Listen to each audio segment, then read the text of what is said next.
Share a hotel room with a coworker unless you have a doctor's note. Short but sweet. Many moons ago I traveled for work, and as part of this travel my role had me speaking at conferences and doing workshops. Part of the policy for this company required that at any corporate event, conferences held by the company, if we wanted to go we had to share a room with a same-sex coworker. You could choose not to go, but if you went you had to bunk up, unless you had a doctor's note. So I booked an appointment with my GP. We had a great relationship after having spent a lot of time there over a health scare a few years back. When I explained the situation to him, he gladly wrote me a note. ESAC-17 has a medical condition that would prevent him from sharing a room with anyone. This condition cannot be disclosed due to HIPAA laws. That was the gist of it.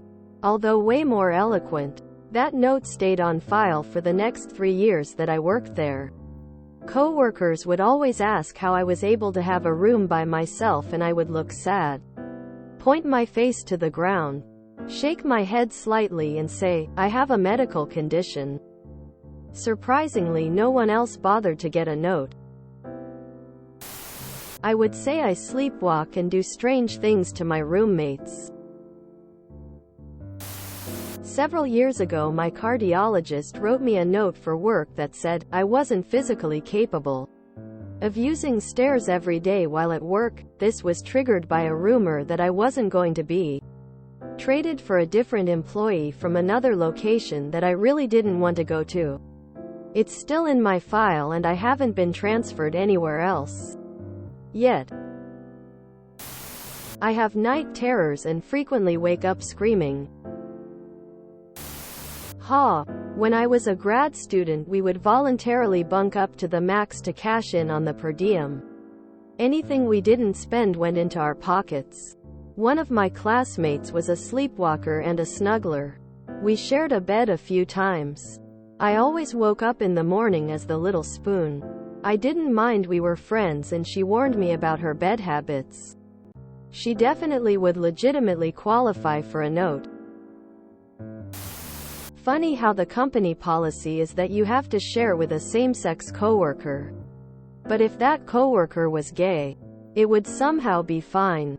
Not that I have a problem with it. Just pointing out the hypocrisy. Love it. One of my favorite sayings. They, whoever they are, make the rules. It's my job to make them work for me. In school once we had to sleep 4 to a room on a trip. There were maybe 25/30ths of us. So like 7 different rooms. One guy snored so loud the other guys made him sleep in the bathroom.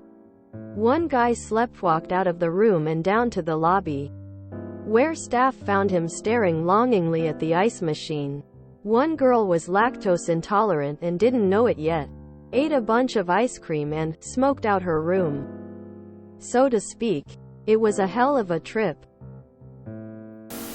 If I am required to spend time with a coworker, that time is on the clock. Awake or sleeping. I have a digestive disorder. Most hotel rooms have only one bathroom. I sincerely doubt any coworker would want to share a room with me. Genius. Love your Dr. Orange Heart. What a crazy policy. I fart extremely loud when I sleep. Glad to hear it worked. I was seriously debating this at a previous job. I usually went to at least one conference a year, and we had a similar rule about having to share rooms with same-sex colleagues on the trip.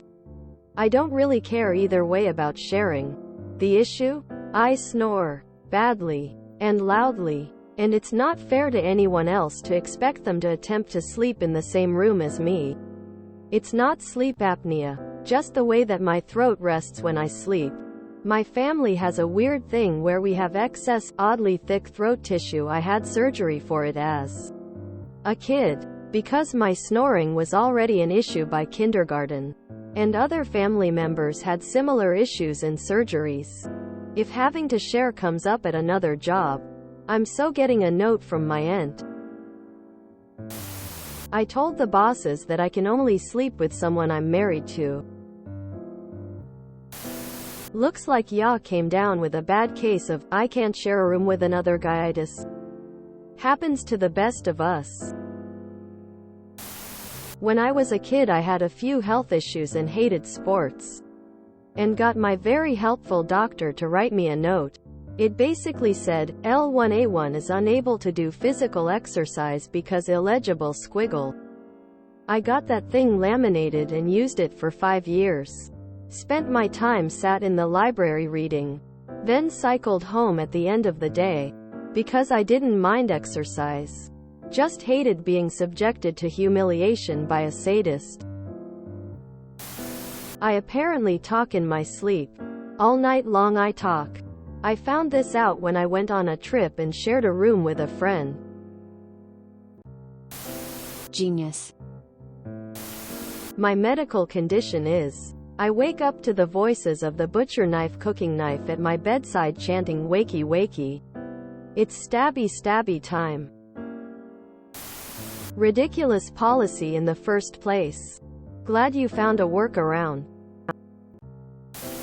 Requiring me to share a room means I won't be going.